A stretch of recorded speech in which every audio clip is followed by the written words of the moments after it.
What is up, everybody in YouTube land, and welcome to a special episode of From the Mind of an Appliance Technician. My name is Chris, and this is CNG Appliance Television. As usual, guys, I am back, and this is the coronavirus edition of this show. Yes, that's right, the COVID-19 edition.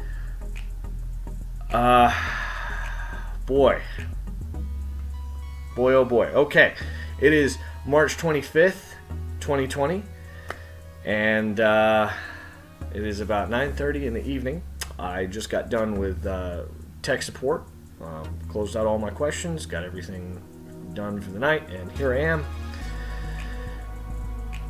Knock on wood, wooden end table, and I'm coming to you from my couch. Yes, that's right. I figured it would be appropriate to come to you from my living room couch,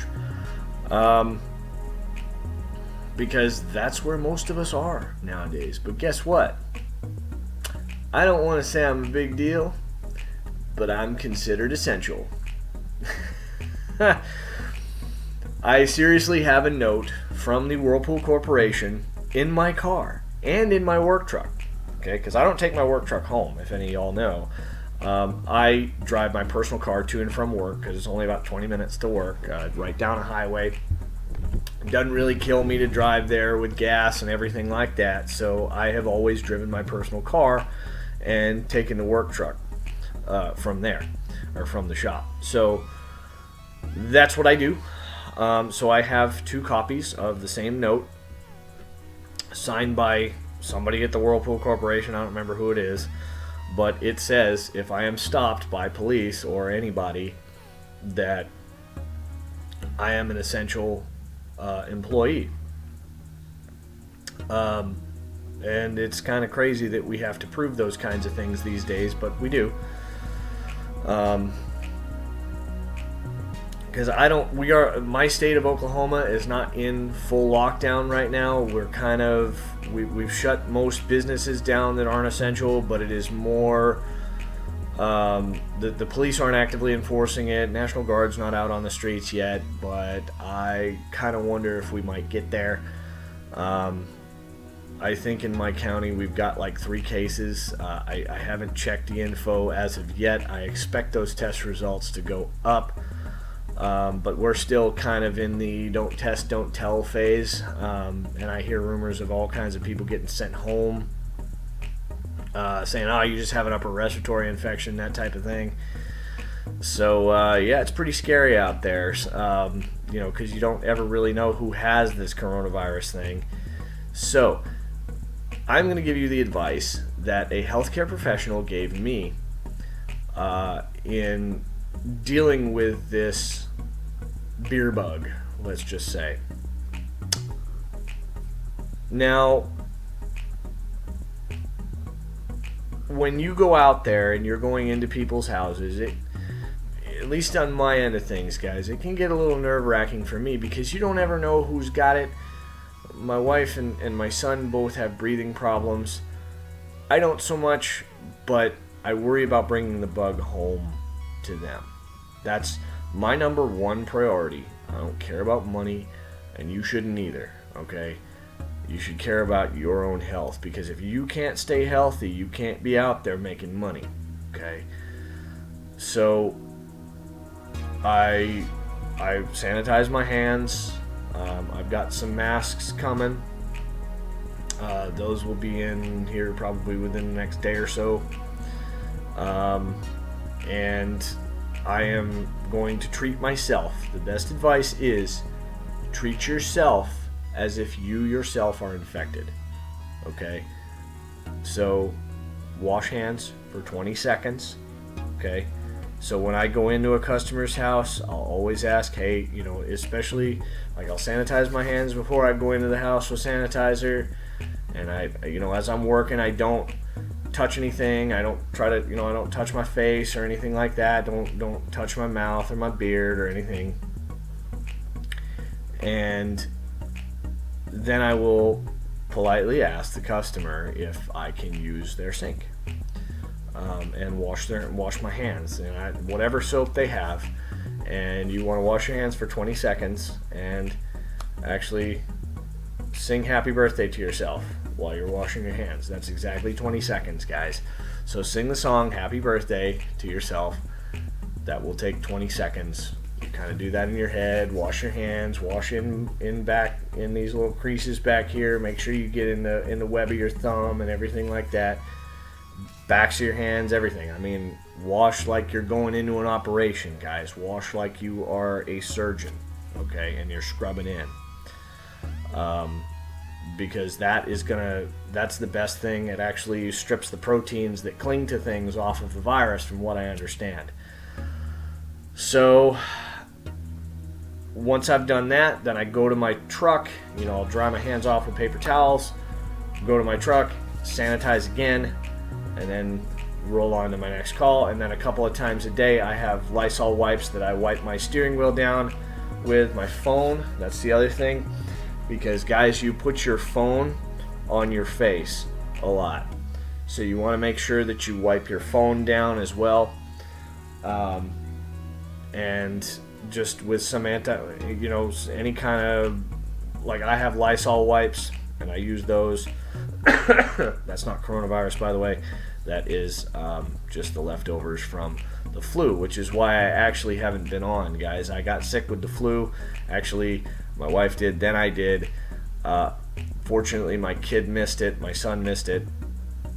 So that's a really great thing. We're happy for that. But that's why I have been absent for a while, and I've been trying to play catch up with it. But here's the other thing, guys. Now that I'm out and around and I'm observing all my PPE and safety parameters and everything like that the CDC has set out, I am still working. That note that I was talking about, it says from Whirlpool that I'm an essential employee. So in case there's a lockdown and I get stopped, I can show that and say, hey, this is from the Whirlpool Corporation. They say I'm essential. There you go. So I haven't stopped working. I'm not on this couch every day. And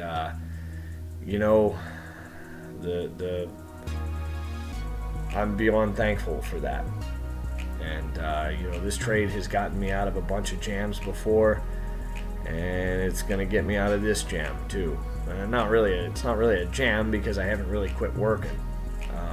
So it's going to pull me through this whole COVID-19 scare, pandemic. Not really a scare, it's actually a pandemic. And I'm beyond grateful for that, guys. I have people beating down my doors right now looking for fridges and freezers and things like that. I don't have enough. I seriously don't have enough to meet the demand. Now, I have washing machines. I have washing machines coming out my ears. I've got a stack unit. I've got one that's got a 766P3A kit going in it, which is a Speed Queen. And then I've got 4 others. So I've got 6 machines, including the one I just got done with today, that are going to be going out soon. I mean, guys, this is an awesome trade, and I can't stress how awesome it is. Even through all this pandemic and things like that, I'm still able to work. And not only am I able to work, but I'm still able to sell things as I normally would. So things haven't really changed around here for me, except for the fact that I'm observing different safety precautions. That's literally the only thing that has changed for me. Calls have started to slow down a little bit, and I expect them to stay slow because let's face it, nobody really wants anybody in their house right now if they can help it. So the other end of the spectrum is I'm getting flooded with things on this tech support site. On Just Answer, guys, I've got more questions than I know what to do with, and they're $8-10 a piece. They're actually paying a little bit more now, so it's more like $14-15 a piece depending on what question you're answering. And some of them one of them I just answered was to one of those little You might be familiar with it, you might not, but on a Maytag fridge, the French doors, the early French doors, like the MFI 25s and 22s, that little crisper drawer that opens at the bottom, they still kind of have it on some of the modern Whirlpools and Maytags. The little door flips up in the bottom. There's the pins that kind of hold that door on. They break off all the time, and I had to coach a guy through that. Easy peasy, find the link to the part, done. Tell him it's just 2 screws and the glass comes off, and that's it. You're done. And it's a really simple process, and guided somebody through that, and it took me 10 minutes to answer the question, and I was done. And that's what was it, $13 I think for that one, for 10 minutes worth of my time. Guys, there are multitudes of ways to make money in this trade, and this trade keeps going. Now guys, I really believe that we're headed for a recession. Okay, I'm gonna sort of switch gears here a little bit, but that kind of segues from what I was talking about last. we are headed towards a recession, okay? With all these bailouts, the stimulus package, the Fed has openly come out and said that they're literally bailing out investors, which, now this is investors who have made crappy investments, for lack of a better term, and they're millions of dollars or billions of dollars or whatever. They're probably unfathomable sums of money that the Fed is just apparently if you're connected to the Fed, you can call them up and say, hey, I made a crap investment, guys, what can you do for me? And they're like, yeah, no problem, we'll just fire up our printing presses, and they print those 12-cent, because it costs 12 cents to make a $100 bill now, guys, remember that. So they're printing their money, and it's every time they print more money, guys, it devalues our currency. So inflation is going to go crazy, and they can only inflate this bubble for so long. So there is going to be, after this, I believe, a massive, massive recession, and it is not going to be good for a lot of sectors of the economy in the long run. But best thing about appliance repair, guys, we'll still be here. It doesn't matter, recession or not, doesn't matter. People still need a place to put their food. They'll still need to wash their clothes. They'll still need to, to a lesser extent, dry their clothes. And, they'll still need to wash their dishes. Okay, they'll still want their dishwashers to work, because that's what we're accustomed to this day and age. That's how we live. And appliances help us with our modern way of life. Okay? So, guys, this is why I cannot advocate this trade enough. I cannot advocate appliance repair enough, guys. It is secure. We'll always be out here, and as long as you stay safe, because that's the number one priority, guys, is that you stay safe during this pandemic. That's my number one priority for you guys.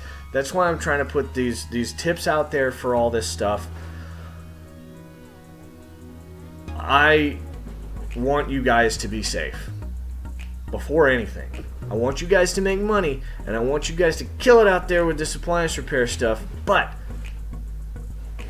in these times, in this day and age, right now, this week, this particular time that we are living in, I want you guys to stay safe. Why? Because I love you guys. Each and every one of my viewers out there, I love you. Seriously. Because you guys keep me motivated to do this thing. So please, hit the subscribe button. If you like this video, hit the thumbs up button for me. That lets YouTube know that you like what I'm doing. And just I want to speak to as much of the world as I can about this trade, because it's so wide open, and I've discussed before that the barriers of entry to this trade are so low that anybody can do it. Anybody can, guys. Men, women, black, white, purple, yellow, whatever you are, wherever you are in the world, it doesn't matter. People will always need their appliances fixed, okay? They always will. Just like they need any other trade, like they need plumbers or they need carpenters. We're the same way, guys. So with that, I think I'm going to shut this video off here. I want you guys to stay safe. That is above all my number one priority of this. That's why I'm giving you my little pointers on how, knock on wood, how I've stayed safe this whole time. And I want you guys to do the same. I want you guys to remember using your PPE, remember to wash your hands, remember to sanitize everything, remember to wipe your work truck down, your work vehicle, wipe that thing down with some disinfectant or something like that if you can find anything right now. And stay safe, please. Because this virus is bad. And you don't want to be in any hospital right now that is overwhelmed. That's one of the things. So we've got to, if you're not essential, please stay home. As grateful as I am that I'm working, it is nerve-wracking going into people's houses, but as long as you observe the safety precautions, you hopefully will be fine. So thank you guys for watching. Seriously, from the bottom of my heart, I love all of you guys, and I really want you to stay safe out there. You absolutely make money, but stay safe, please. So with that, thank you guys so much for watching. Good luck out there, and I'll catch you guys on the next episode.